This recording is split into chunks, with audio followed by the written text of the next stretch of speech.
du week-end se tient en Corrèze, à Brive. Nous retrouvons Sylvie Claire à la foire du livre de Brive en compagnie de l'auteur d'un premier roman. Oui, Astrid Manfredi qui signe son premier roman chez Belfond, La Petite Barbare. Bonsoir Astrid. Bonsoir Sylvie. L'histoire d'une jeune fille de 20 ans qui aime les talons aiguilles, les robes qui brillent, la vodka et les livres.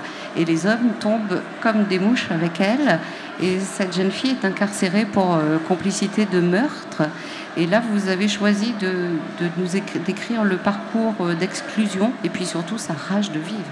Oui, exactement. En fait, j'avais envie de faire le focus sur cette jeunesse désœuvrée qui n'a pas tellement la parole dans les médias ni ailleurs, ou alors une parole caricaturée, jamais vraiment embellie. Et il me semblait important que cette jeunesse retrouve une voix, parce que le barbare en grec, c'est celui qui n'a plus la parole.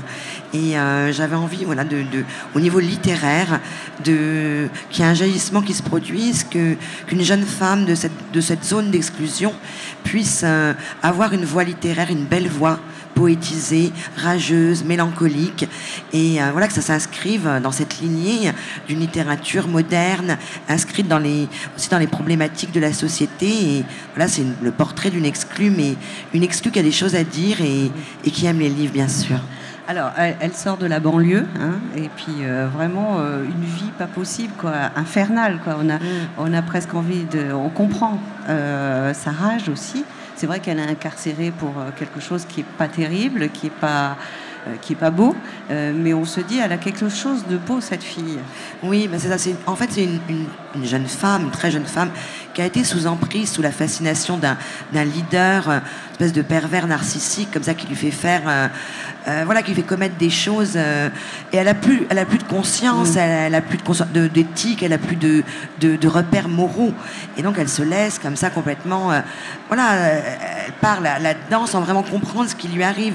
Et il lui faut ce temps d'isolement, d'enfermement, bien qu'elle ait toujours vécu dans l'enfermement. C'est une jeune femme qui est dans l'enfermement depuis l'enfance. Oui, mais là, c'est carrément une prison avec une cellule pour elle toute seule, quoi. Là, il y a les quatre, exactement, il y a les 4 murs, et entre ces 4 murs, elle va explorer d'autres horizons. Elle va rencontrer aussi des femmes à l'intérieur de la cellule. Vont se créer des liens d'amitié. Elle va avoir un véritable regard aussi sur cette féminité abîmée. Et elle va rencontrer un médecin, un thérapeute, qui va lui tendre un livre. C'est un passage, quoi, comme un passage de témoin, voilà. Passeur. Et ce livre, c'est L'amant de Marguerite Duras.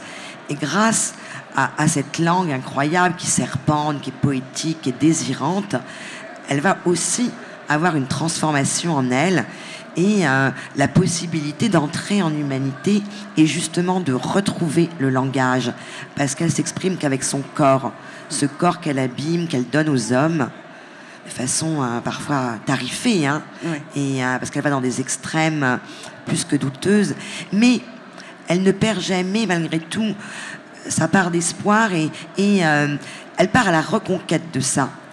Alors, on ne va pas dévoiler tout le livre, bien évidemment, sûr. De La Petite Barbare, Astrid Manfredi. Votre écriture, elle est très percutante, très différente. Vous avez travaillé comment pour ce livre, pour écrire ce livre? Vous vous êtes fait violence un petit peu ou pas? C'est venu comme ça? Il y avait un peu des deux. En fait, il y a à la fois le jaillissement littéraire, l'envie, quelque chose comme ça, d'une fluidité. À un moment, il faut que ça sorte. Mais en même temps, pour que ce soit vraiment, justement, littéraire, il y a tout un travail de précision. C'est vrai que c'est une langue qui emprunte à l'oralité, mais c'est une oralité qui est très travaillée, qui n'a rien d'hasardeuse. Et c'est un travail d'orfèvre. Il y a beaucoup de minutie, il y a beaucoup de relecture. Il y a un vrai travail sur la langue.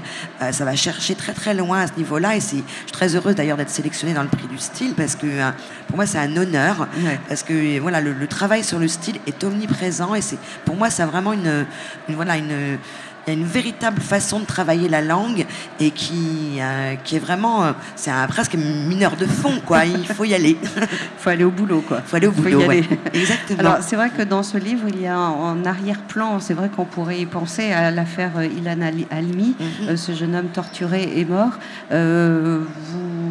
On peut dire qu'effectivement, c'est en arrière-plan ou pas? Ou c'est vraiment anecdotique? C'est Oui, entre autres, en fait. Il y a effectivement, on peut penser à l'affaire Ilan Halimi, mais je me suis assez peu attardée, parce que voilà, il y a une espèce d'horreur quand même autour de cette affaire. Ça cristallise tellement de choses douloureuses, même encore aujourd'hui, dans une société très complexe, justement, au niveau de ses identités. Et j'ai pensé à ça, entre autres. Il y a aussi l'affaire de Valérie Subra, vous savez, une jeune femme qui avait servi d'appât. Oui. Et Tavernier, d'ailleurs, en avait fait un film, hein, toujours ces femmes sous influence. Après, il y a aussi un réalisateur américain qui s'appelle Larry Clark, qui travaille beaucoup auprès d'ados, auprès d'adolescents comme ça à la dérive, et quel que soit le milieu social, et qui sont confrontés, comme la petite Barbare, cette espèce de société ultra consommatrice qui fait perdre la boule aux jeunes. Ce qu'ils voient dans les vitrines, c'est faut l'avoir tout de suite. Voilà. Et Morgan Sportes aussi avait d'ailleurs écrit ce texte tout de suite. Cette société qui veut tout de suite sans rien faire pour l'avoir. En tout cas, c'est un très beau premier roman sorti aux éditions Belfond. J'ai presque envie de dire, c'est vrai que le livre, ça fait évoluer, ça donne de la culture, ça donne plein de choses et ça permet de vivre normalement, ne serait-ce que ça. Donc les bibliothèques ont leur importance pour un être comme cette jeune fille qui n'ont pas vraiment accès à la lecture et qui n'en ont pas envie. Enfin, elles en ont envie, mais elles n'osent pas rentrer dans une bibliothèque. Elles ne peuvent pas acheter de livres. Tout à fait. En fait, elle a un appétit pour les mots quand elle est enfant et elle va au bibliobus et là, elle découvre des petits poèmes, un univers de mots. Et je le fais exprès, en tant qu'auteur, le bibliobus flambe. Et après, elle perd le chemin des mots, elle perd le chemin de la culture. Il lui faut l'incarcération. Et effectivement, parce que dans les prisons, il y a des bibliothèques, il y a des ateliers d'écriture, il y a des choses qui sont mises en place pour que les individus, justement, s'élèvent.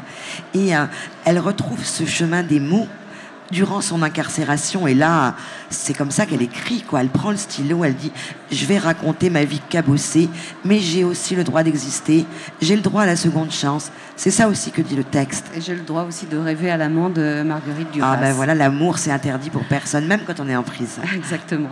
Il y aura une rencontre, il y a eu une rencontre cet après-midi avec Héloïse Gué de Bélissène que nous recevrons demain. Ça s'est bien passé? Ah, c'est très bien, avec Hubert Artus, donc, de Lire, qui a animé le débat, et aussi Jérôme Leroy.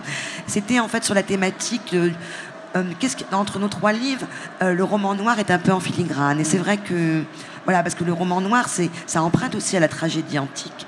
Et ça emprunte à... Il faut que l'auteur aille chercher en profondeur ce qu'est l'âme humaine, donc à la fois ces zones d'ombre et en même temps ces lumières. Et on peut dire que voilà, on était un peu sur ce fil-là tous les trois. Merci beaucoup Astrid Manfredi d'avoir été notre invitée sur France Bleu Limousin ce soir. Et puis belle vie à la petite Barbare alors. Merci beaucoup. Et je suis très heureuse aussi d'être invitée à la Foire du Livre de Brive. Bien sûr, j'imagine.